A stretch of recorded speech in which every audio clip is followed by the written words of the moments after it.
નમસ્કાર મિત્રો, મારી યુટ્યુબ ચેનલ સંજય પટેલમાં આપનું હાર્દિક સ્વાગત છે। મિત્રો, આજે આપણે ધોરણ 5 વિષય છે ગુજરાતી કિકારવ, તેનો પાઠ 10, પાઠનું નામ છે ડુંગરનો ભેરુ। તેની સ્વઅધ્યયન પોથી જે આ વર્ષે નવી આવેલી છે તેનું સંપૂર્ણ સોલ્યુશન આજે આપણે આ વિડીયોની અંદર જોવાના છીએ।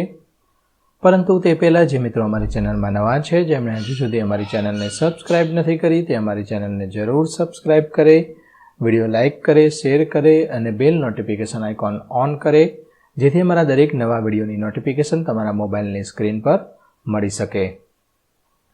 મિત્રો, આ દરેક વિડીયોનું PDF સ્વરૂપે સોલ્યુશન મેળવવા માટે તમારા મોબાઈલના પ્લે સ્ટોરમાં વિશ્વગુરુ સર્ચ કરી એપ્લિકેશન ઇન્સ્ટોલ કરી શકશો। તદ્દન ફ્રી એપ્લિકેશન છે, કોઈપણ પ્રકારનો ચાર્જ તમારી પાસેથી લેવામાં આવતો નથી। શરૂઆતની સ્ક્રીન આવી જોવા મળશે, તેમાં સ્વઅધ્યયન પોથી પર ક્લિક કરી ધોરણ પસંદ કરતા, વિષય પર ક્લિક કરતા વિડીયોના ઓપ્શન પરથી તમે વિડીયો જોઈ શકશો અને PDFના ઓપ્શન પરથી તમે PDF સ્વરૂપે સોલ્યુશન મેળવી શકશો। આ ઉપરાંત MCQ વાળા બટન પરથી પરીક્ષાની તૈયારી માટે દરેક ચેપ્ટર વાઇઝ તમારા જ્ઞાનની ચકાસણી કરી શકશો। ખૂબ જ સારી એપ છે, એકવાર જરૂર ડાઉનલોડ કરીને જોજો। ચાલો સોલ્યુશન શરૂ કરીએ। તેનો પ્રશ્ન પહેલો છે, કાવ્યના આધારે સાચો શબ્દ લખો તો માળો બાંધવા દઈશ તો ચકલી। તે જ રીતે આ કૌંસમાં આપેલા છે તેનો જવાબ તરીકે ઉપયોગ કરવાનો છે।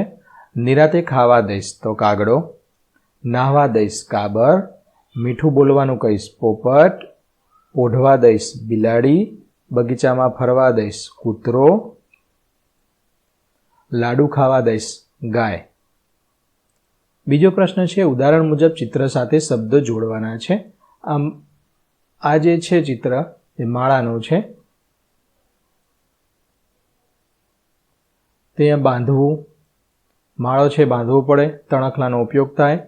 આ પાણીપુરી છે તે ખાવું, આ પૂરી છે, આ પાણી છે જે નાહવા માટે, આ ગાદલું પોઢવા, બાગ બગીચો જે ફરવા માટે અને આ ગાય દોહવા માટે।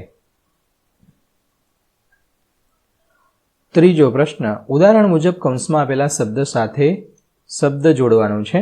કૌંસમાં આપેલા છે તે જવાબ સ્વરૂપે લખવાના છે। ચપડ ચપડ તો રવિ, ખડખડાટ ડુંગર, ઘરઘરાટ મશીન, ખડખડખડ પથ્થર અને સખડ દખડ તો પૂજા સ્થળ। ચોથો પ્રશ્ન છે, ચિત્ર જોઈ તેને લગતું એક વાક્ય એકમમાંથી શોધીને લખવાનું છે। તો આ બાજુનું ચિત્ર તમે જોઈ શકો છો, જે ચિત્ર ડુંગરનું એટલે કે પર્વતનું છે।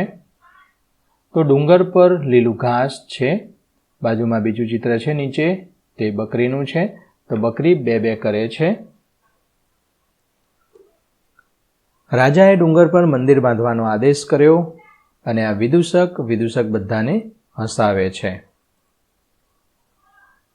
વાક્યોને યોગ્ય ઘટનાક્રમમાં ગોઠવવાના છે। પહેલું વાક્ય આ આવશે, આ બીજું, આ ત્રીજું, આ ચોથું અને આ પાંચમું વાક્ય બનશે।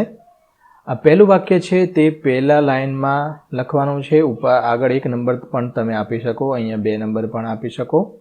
પહેલું વાક્ય છે, રવિ ડુંગરને ટૂચકો સંભળાવે છે।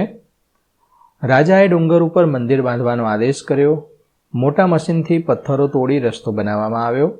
વૃક્ષો કાપી નાખવામાં આવ્યા અને ડુંગર દેવનું સ્થાપન કરવામાં આવ્યું। હવે પ્રશ્ન 6 છે, આપેલા વાક્યો કોણ બોલે છે તે લખવાનું છે। તો આવરે મારા ભાઈબંધ, ચલ કરીએ ગેલ ગપાટા તો ડુંગર બોલે છે। તારા પર તો મસ્ત મોટું એક મંદિર ચણાશે, રવિ બોલે છે। અરર, બિચારો ડુંગર તો રડી પડ્યો, રંગલી બોલે છે। ચોથું વાક્ય, ડુંગર દેવનું સ્થાપન આજે વગડાવો શરણાઈ, રાજા બોલે છે। અને પાંચમું છે, સારા કામમાં 100 વિઘન તો ગામવાસી, એમાંથી 4 નંબરનો ગામવાસી છે ચોથો, તે બોલે છે। 7 પ્રશ્નના જવાબ આપો। તેમાં પહેલો પ્રશ્ન, રવિ વાંસળી શા માટે વગાડતો હતો?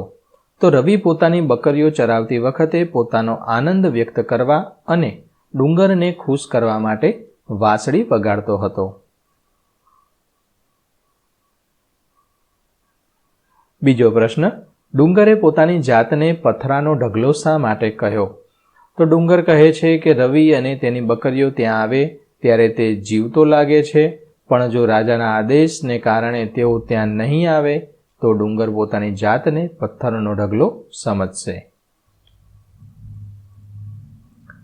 ત્રીજો પ્રશ્ન છે, લોકો બની ઠનીને ગાતા ગાતા ક્યાં જઈ રહ્યા હતા, શા માટે?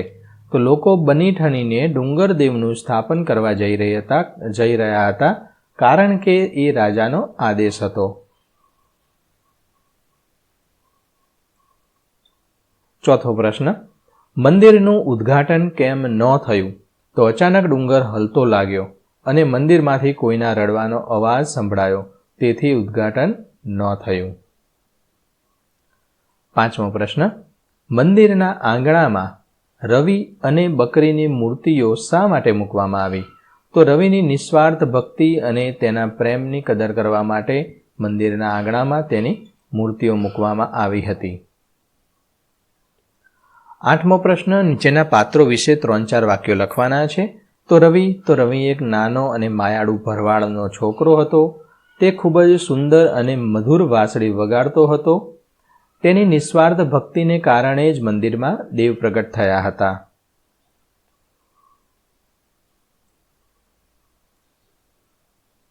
બીજું છે ડુંગર. તો ડુંગર રવિનો મિત્ર હતો. ડુંગરને રવિની વાંસળીના સૂર ખૂબ જ ગમતા હતા. ડુંગર પર ભવ્ય મંદિર બન્યું અને તે પવિત્ર ધામ બની ગયું. રાજા. તો રાજા ખૂબ જ ધાર્મિક અને પરોપકારી વૃત્તિના હતા.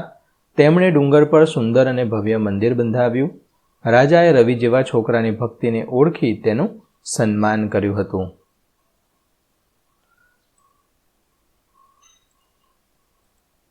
તો મિત્રો, અહીંયા આ વિડીયોનું સોલ્યુશન છે તે આપણે પૂર્ણ કરીએ છીએ.